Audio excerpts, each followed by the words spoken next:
I want to thank you all for being here. I want to thank Jim for the invitation to be here and for capturing a thought in his opening remarks yesterday about having an idea that takes hold, because that really resonates with me. Resonates with a lot of the research that I did and how we were able to reimagine the innovation program for the Coast Guard, which is a pretty profound experience in my life. A couple disclaimers. I will speak a little bit provocative. I will challenge some of your traditional models of innovation.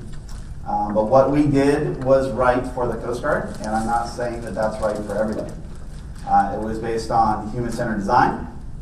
It was based on a lot of participatory and ethnographic research that was appropriate for the Coast Guard, and it was appropriate for our culture.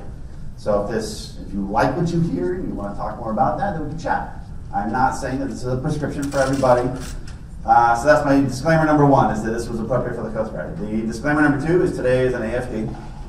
It's an acronym-free day. So if I say some acronyms that you're not quite sure about, then we can chat about that too. So I reimagined the innovation program for the Coast Guard. And if I said, if I left that alone, then that would be completely wrong, because it wasn't about me. I didn't imagine it. I had to reach out to our Coast Guard innovators, which, by the way, was not just our active duty folks, about 40,000. Right? We have some amazing civilians. We have amazing reservists. And we have nearly 28,000 auxiliaries. Anybody know about Coast Guard auxiliaries? They are volunteers. They give up their own time, think about all their opportunity costs, because they want to serve as volunteers for the Coast Guard. Amazing resource, right? Going back to Chris's comment about resources. So it wasn't about me. It was about the needs of the Coast Guard and what we were able to design for the future. So if you look at like kind of a familiar sequence, anybody, entrepreneur, innovating, have some ideas, right? I love the back of the napkin. The back of the napkin sketch, right? I'm imagining my kitchen. What's that kitchen going to be? Okay, well, I got some ideas. Maybe we could think about the counter's going to be here. Maybe it's an island. Maybe it's not an island. Maybe it's a peninsula. Maybe we've got some skylines. I mean, you're thinking about all these things. Okay, now we're going to go legit. Now we're going to go blueprints. Right? We're going to put some right angles on those things and make that thing. That's going to happen, right? So we start to bring this idea to reality. Next thing you know, you were on House. Right? A couple of Z's in there. House. Yeah. So idea to fruition. Pretty familiar sequence there for most of us. But then we start to look at the whole course of innovation. What's inspiring us, right? There's an argument that there's a growing global economic imperative to be more innovative. A lot of books being written about it, right? Makes it good for sales there. Of course, we have the 2DR. Josh Marcuse has probably mentioned more times by not being here than if he was here. But he's quite proud of the idea that innovation is mentioned 33 times, but it actually has its own section in the 2DR.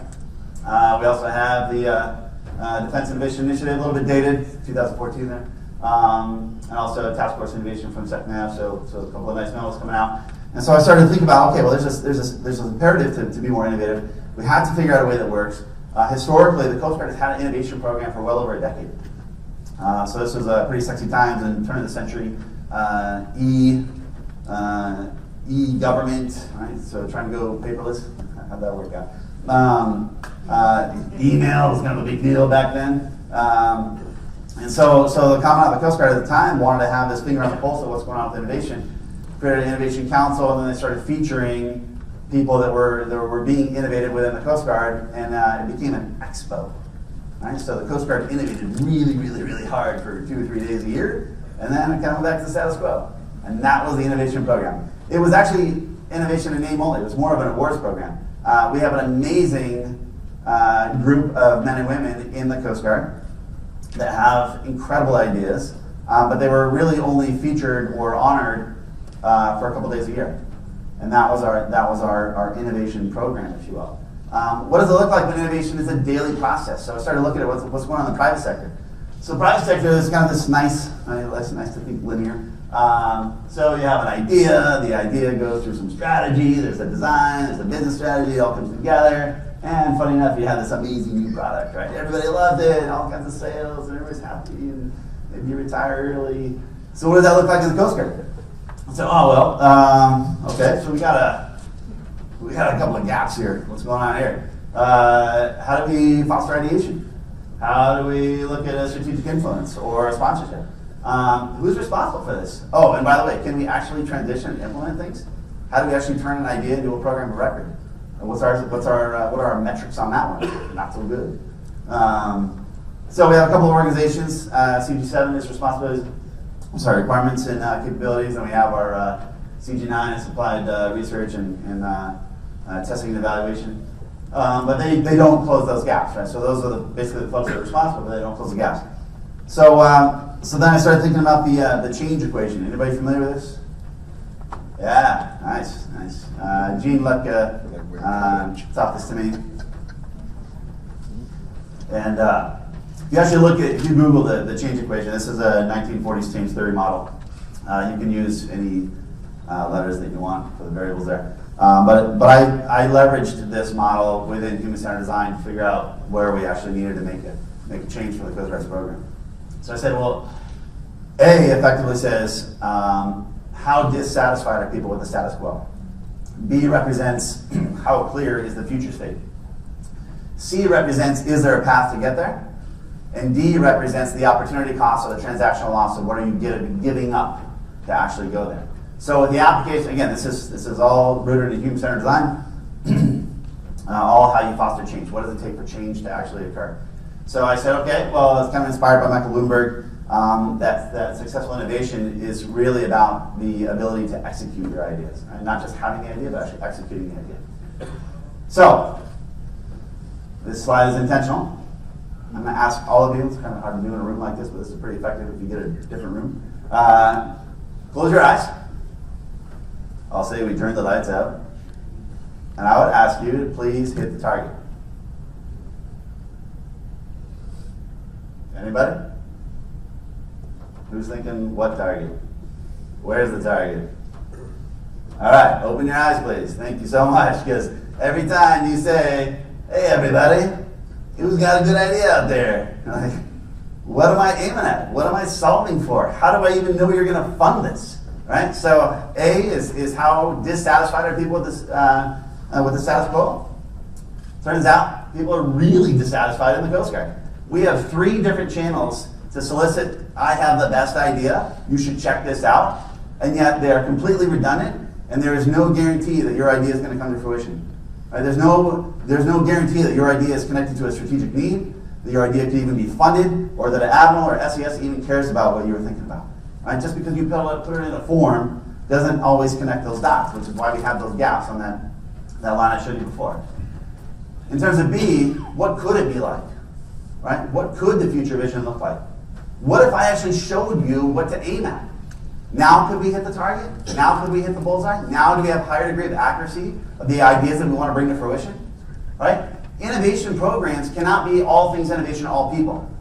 So if you are limited in your resources, you have a finite budget, you have just a couple of people to work on this, how do you optimize an innovation program and make the most of what you do have? Right? You cannot be all things innovation to all people. Regardless of what all the admirals and SESs want from you, you have to be able to draw the line. So that's what we did. We said, is there a path to get there? There's absolutely a path to get there.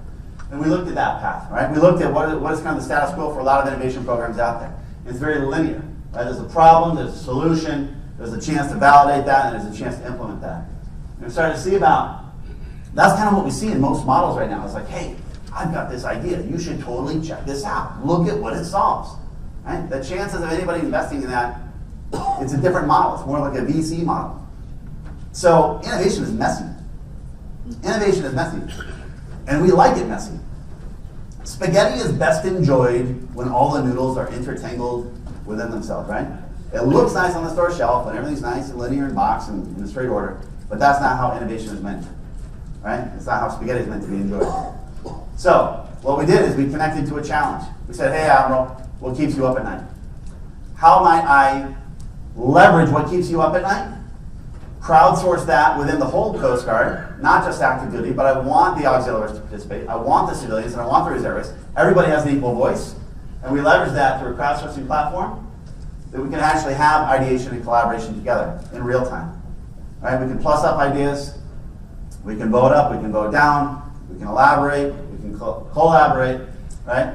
And then we also include a feedback loop, which is a huge, huge, huge part of this. And that was a big, big gap that we didn't have before. And so D, this is the transactional loss, or what are you actually giving up to make that change?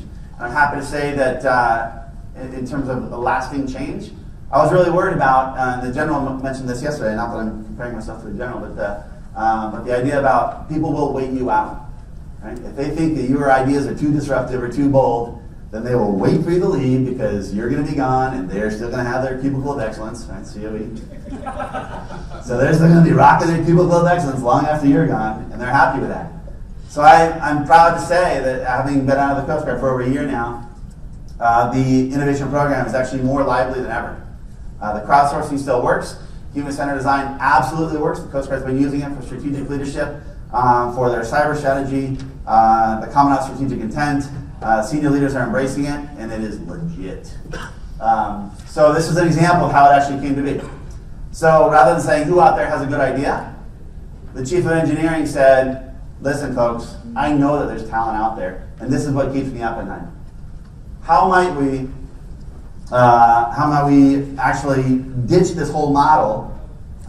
It's actually from the Commandant, I'm sorry. So how might we ditch the whole model of the Innovation Expo? Right? That's kind of where Deb was struggling. We talked about that earlier, right? The whole sequestration, how do you have conferences, the whole thing. We don't need to get people once a year to innovate really, really hard for a couple days. Right? We need to foster an organization capable of continuous learning and continuous innovation. This is part of your daily process. Right? This is part of your workplace, not just a thing that you do a couple times a year. So then the chief engineer, we leveraged his expertise to say, hey boss, what's keeping you up at night?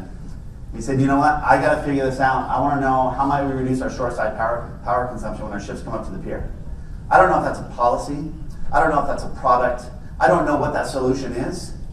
But that's what keeps me up at night, and I think that we have the talent within our workforce to solve that.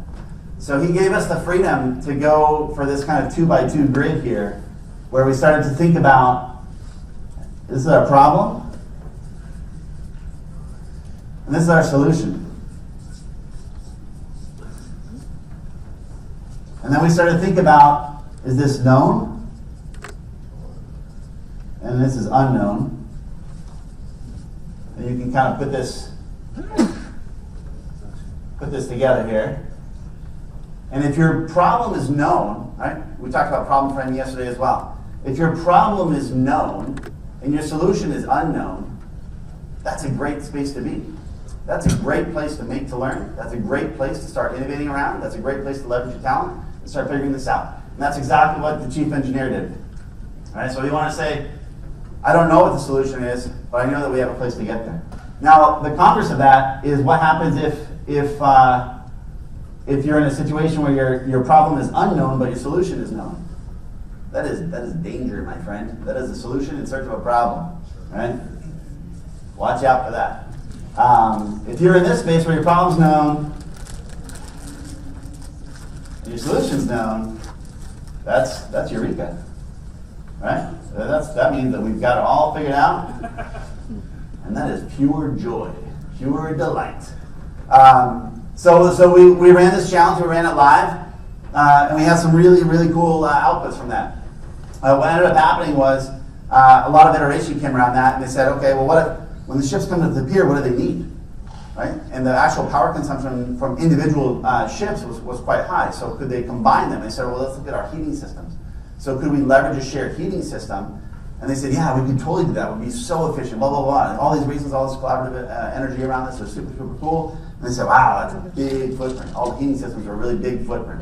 What about the cooling system? So they kind of flipped it around, and now this is actually going live. So the Coast Guard has figured out a way to capture these efficiencies of shoreside power consumption by leveraging human-centered design, by reimagining the innovation program, by making sure that it's challenge-based, that your problem is well-framed so you can make to learn. All right, that's a hand, so we can make to learn. And we also leverage human-centered design here, so we know when it's time to look, and it's time to think so we can understand what's going on, and we practice human-centered design on a regular basis. So, are there any questions?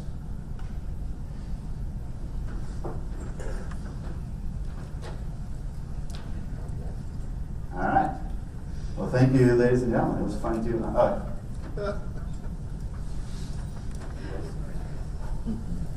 Could you expand just a little bit on the platform that you use? I know the platform's not the important thing here, but I think that it's kind of the pipeline for crowdsourcing the innovation within the Coast Guard that you guys built. Could you talk a little bit about that? I can. I'll share. Not that I'm like promoting any particular company, so we'll leave the company out of it.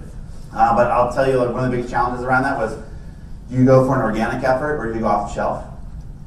The organic effort was very compelling. We had some really good examples. I'll share. TSA had the Idea Factory, and that was a great story.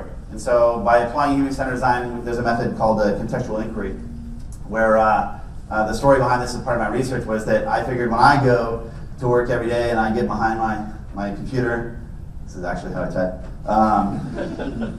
send my emails all day, do my reports, and that. I said, yeah, well, that must be the exact scenario that's going on at TSA, because they have really interesting data around their collaboration platform. They have really high number of unique users, high participation rates, and some interesting examples of success. So the reason why TSA, they used to wear white shirts and now they wear dark blue shirts, that was all crowdsourced organically within the organization. It just made sense. It was a good idea, and it was vetted by the crowd like that. Department of Transportation also has a really idea hub and an interesting model around that. But the way I got to appreciate that and actually market that to our leadership was to say, hey, it's not about me and my needs. I want to go and understand what's going on at TSA. Why do they value this so much? So when I went there, I actually went to the airport. And I talked to agents.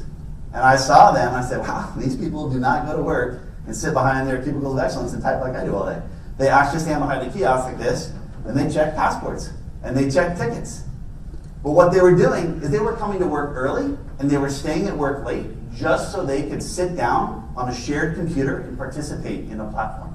It meant that much to them. And when I got that kind of an insight, that was an easy sell.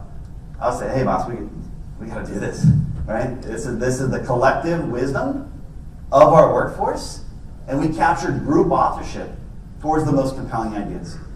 So if you want to do that organically, if you have that kind of talent within your organization, go for it. That's awesome. We didn't do that. I mean, we had a lot of talented people in the Coast Guard. People love their SharePoint. SharePoint's awesome. We needed something more lively. And so we made a compelling case for that, and we were able to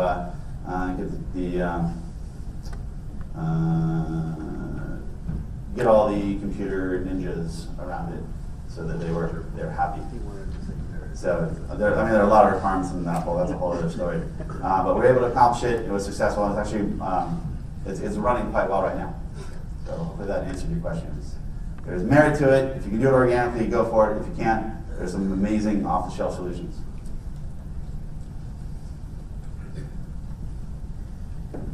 So, the question I have is, when you start breaking out sticky notes and you start drawing pictures on the board and start bringing people up with tucked in t-shirts, jackets, and jeans, people start going, okay, what's this weird stuff that we're about to do? I don't want to do that. That's not a military function.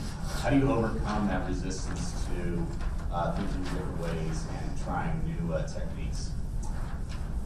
I want the voice, right? I want the voice, just like the gentleman that spoke before us today, right? So how do we tap into that resource of our enlisted? Right? I want the idea. That idea doesn't. I don't care about the gender. I don't care about the rank. I don't care about what you had for breakfast. I don't care where you grew up. I want the compelling idea that gives me the opportunity to collaborate with other people. So that's the power of sticky notes. So when we go for human-centered design, I get two things out of it. One is a high degree of collaboration and a level playing field, right? And the other is we get to challenge this. And this is my concern for why we took the path that we did. This is time. And this is love. This is the time-love continuum, and it is awesome. The more time you spend on your idea, because it's so cool and it's so great, and you're going to pitch it, the more you love it, and the less receptive you are to feedback. If you can use human-centered design, and you make to learn, and you plan to fail and fail smartly up front, then you are in this safe space where you can iterate. Then you can iterate in a collaborative environment where it's not just your voice, and you're not just designing for your needs or your biases or your assumptions. Right? You're leveraging the collective wisdom of the group and the people participating around you. And so the more you can ditch this time-love continuum and get these ideas out there in an iterative sense, the faster you can actually produce something that's going to be meaningful and enduring. And that's why sticky notes are awesome. And on that note,